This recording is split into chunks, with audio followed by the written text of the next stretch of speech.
كله اخضر كده. ماشي. بسم الله الرحمن الرحيم.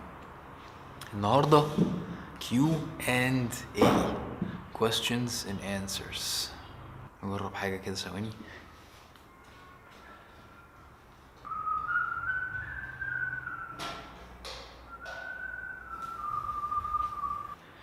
Is it too dark? It's not bad. Not bad at all.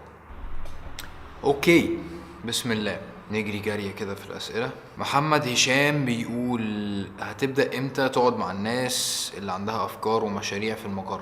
أنا بالفعل بدأت الفلوج اللي أنا بأبلوده دلوقتي حالا، اللي انتوا المفروض تكونوا شفتوه امبارح. كان في واحد شاب أنا قاعد معاه، وقعدت مع كذا حد يعني في الفترة اللي فاتت دي. أدهم إبراهيم بيقول امتى حسيت إنك لازم تقرب من ربنا؟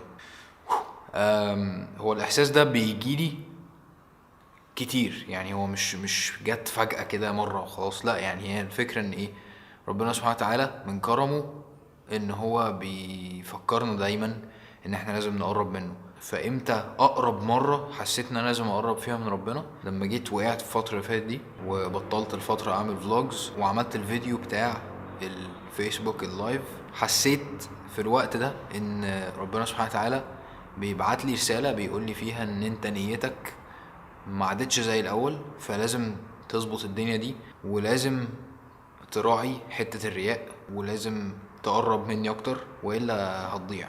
عبد الله وسام بيقول ليه السذاجة والتفاهة ليها دعم والقيمة لا؟ انت دايما عندك في اي مجتمع مش حر، وانا مش بتكلم عن دولة، انا بتكلم على اي مجتمع ايا كان، سواء كانت قناة، شركة، دولة، ايا كان، بتلاقي ان الشخص الحر اللي بيطلع في وسطيها دايما بيتحدى القوانين، دايما عايز يغير. فاول ما حد بيطلع بالقيمه دي بتلاقي الناس بتحاربه، لان هم اصلا عندهم سيستم وماشيين عليه ومرتاحين وعارفين ايه يزحلقوا اللي هم عايزين يزحلقوه بتاع. فانت بتقوم جاي سخيف كده طالع، فيروحوا ايه قصينك على طول. انما لو انت شخص موائم وجميل ولذيذ وبتتكلم زيهم وبتاع، قشطه، صباح الفل.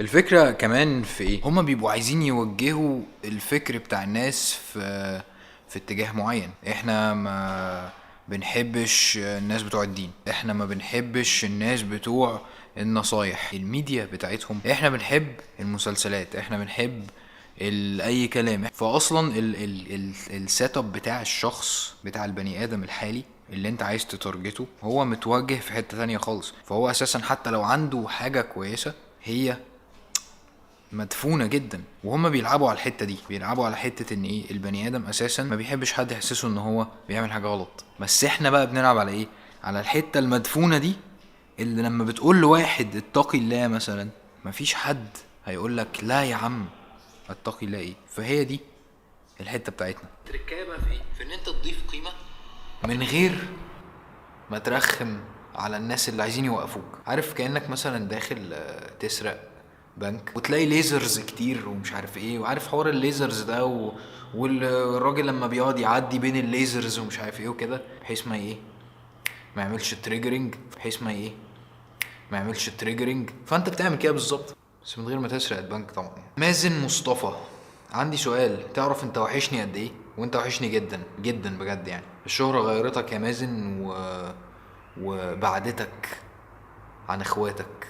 مهاب مصطفى، انا اسف جدا لو سؤالي ده فضولي او هيضايقك، بس انا بالتاكيد مش قصدي اضايقك، مش عارف ايه كذا كذا كذا. من الاخر بيسالني انا ليه ما بقولش اسم مراتي، يعني ليه لما بتكلم على مراتي بقول زوجتي او مراتي من غير ما اذكر اسمها. انا بالنسبه لي الحياه التانية دي بتاعت زوجتي وبيتي ومش عارف ايه برايفت اكتر بكتير قوي من ان انا اقدر اقولها. هو مش حرام ان انا اقول اسم مراتي، بس انا بالنسبه لي يعني بحب حاجتي كده تكون حاجتي انا، ومش عايز حد يعرف. لقيت عائق كبير بيني وبين صحباتي من ناحية الالتزام. لو خيرت بين انك تسعد صحابك وتعمل حاجة انت معتقد انها حرام، وبين انك تزعل صحابك وتكسب الاجر، وش وش مش هغضب ربنا علشان اي حد، واللي مش مقدر ده يبقى هو مش صاحبي بجد.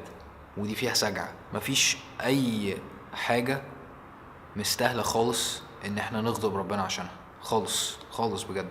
انا لساتني سنة تانية وعم فكر بمشروع بس ما في وقت بما انه دراستي اخده كل وقتي. انا حاليا عملت ريسيرش بس ما بعرف شو الخطوات التانية اللي لازم اسويها، كوني لسه مالي ملاقية الممول.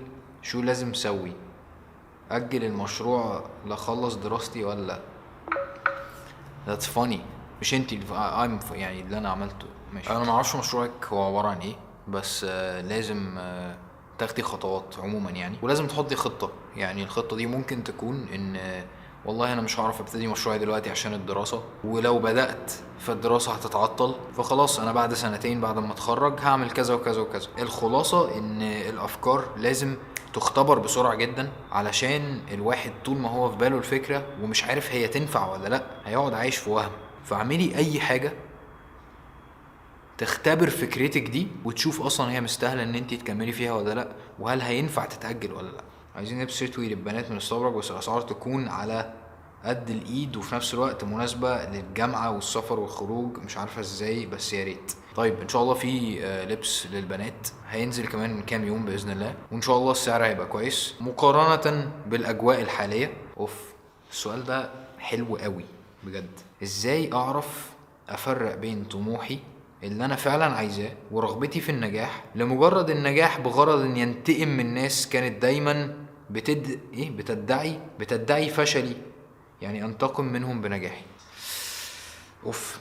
سؤال حلو، لان انا جزء كبير من انطلاقي هو ان ناس كتير قالت ان انا مش هعرف، منهم والدي. والله انا رأيي ان حتى لو انتي او انت هتعمل الحاجة دي على سبيل الانتقام، فانا شايف انك تعملها برضو، لان احساس الانتقام ده او احساس ان انا عايز اعمل حاجة عشان حد قال لي ما اعملهاش، ده بيبقى نتيجة ان انا عندي ثقة قليلة في نفسي، انا محتاج اعمل حاجة تزود الثقة دي. فممكن تعملي التجربة اللي انت عايزاها دي حتى لو على سبيل الانتقام زي ما انت بتقولي، علشان بس تستعيدي ثقتك في نفسك. وبعد لما ده يحصل هتبتدي تشوفي الحياة بشكل يعني اوسع شوية. الواحد قلما بيندم على حاجة هو عملها، بس كتير قوي ممكن يندم على حاجة هو ما عملهاش.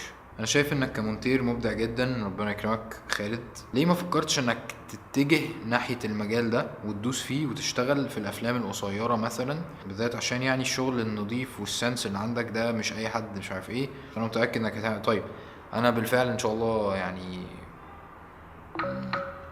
خليها سر احسن.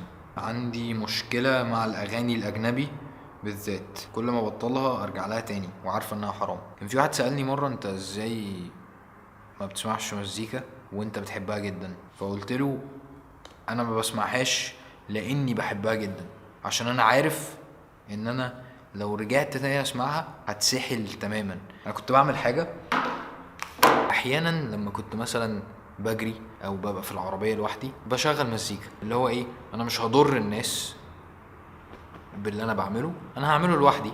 فلقيت ان انا بعمل حاجة مصيبة كبيرة جدا، ان انا في الخلوة بتاعتي اللي بيني وبين ربنا سبحانه وتعالى، اللي انا المفروض اكون بعمل فيها حاجة كويسة، بعمل حاجة غلط. فكأني بسمم نفسي، كأني بدمر نفسي في السر. السؤال ده حلو جدا. لما كان بيجيلك اكتئاب عشان نفسك تعمل حاجة قوية وليها معنى وتأثر في الناس بس لسه ما جاش وقتها فعلا مش كسل، كنت بتعمل ايه وقت اكتئابك ده؟ كنت بعمل حاجة اي كان هي كنت مثلا بقوم ارسم حاجة، بقوم اصور فيديو، بقوم اكتب راب، بعمل ديزاين جديد. بحس ان انا محتاج اكرييت حاجة، محتاج اعمل برودكت بشكل ما ايا كان هو ده كان بيصبرني كده. ده كان عامل زي حقنة المخدرات اللي بتهديك شوية لحد لما دون. هروح دلوقتي العب اتمنى تكونوا استفدتوا.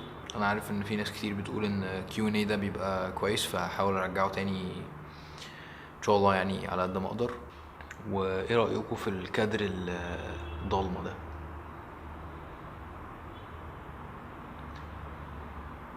بالله عليك فهمني يعني ايه فلوج